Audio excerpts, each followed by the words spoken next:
chambre, comme l'a décrit si bien Thierry, son frère presque jumeau, son sparring partner dans l'enfance. Il avait tout de même franchi la frontière à plusieurs reprises dans sa post-adolescence pour découvrir l'Europe. À l'époque, Nathan avait accompagné 2 fois en Angleterre.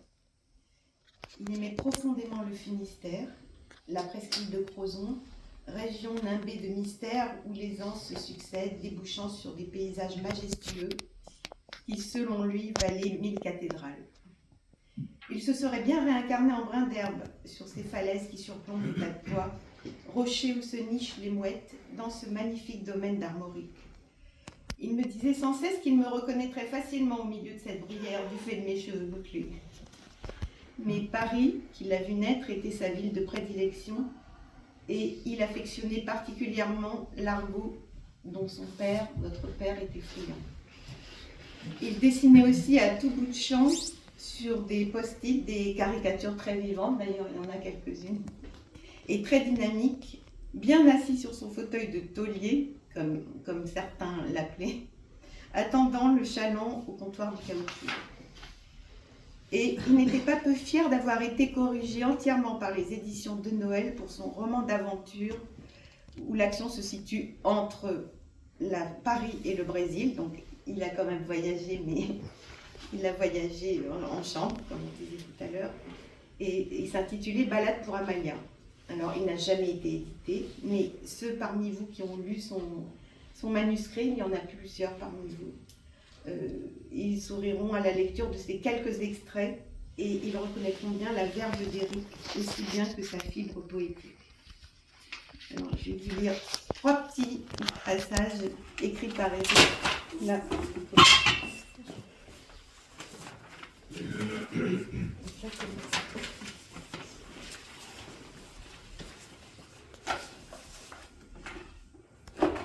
Drivé par ce gavroche indien, j'ai longé le quai jusqu'au Mercado municipal.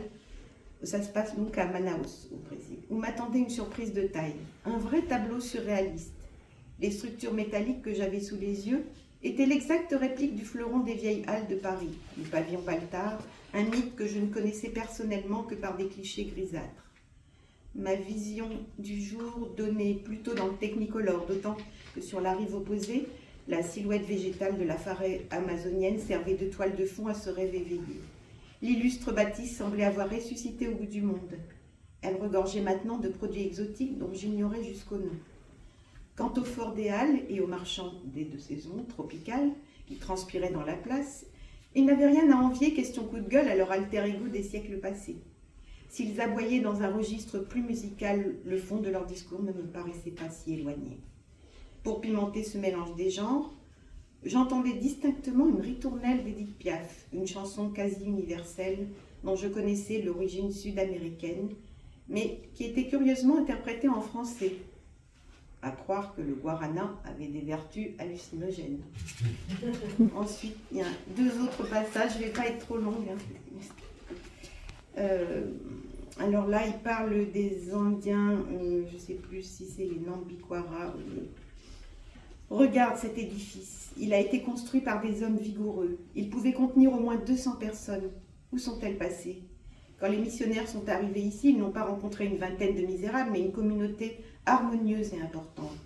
Ces naïfs ont eu le tort de croire à leur discours. Ils se sont soumis à leurs règles avant d'être abandonnés à leur sort. Ce ne pouvaient être que les parents ou les grands-parents de ces infirmes qui répètent inlassablement des chants religieux auxquels ils ne comprennent rien. Avant l'arrivée des prêtres, ces Indiens communiaient avec la nature. Ils étaient les chaînons d'un univers magique.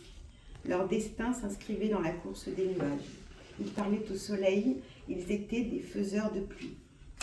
Et enfin, j'ai choisi l'épilogue où son héros, qui est un détective privé, parti au Brésil pour rechercher un client.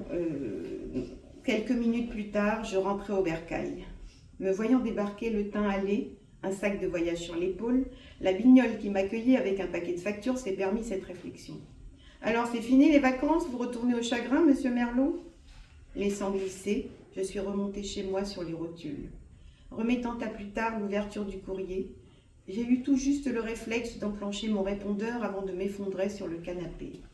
Je crois me souvenir que les propositions de boulot ne s'y bousculaient pas. Le son électronique de l'appareil s'est bientôt mêlé à un tam-tam lancinant. L'arbre-tambour résonnait à nouveau dans ma tête. J'apercevais dans un brouillard opaque une silhouette élancée qui frappait son tronc.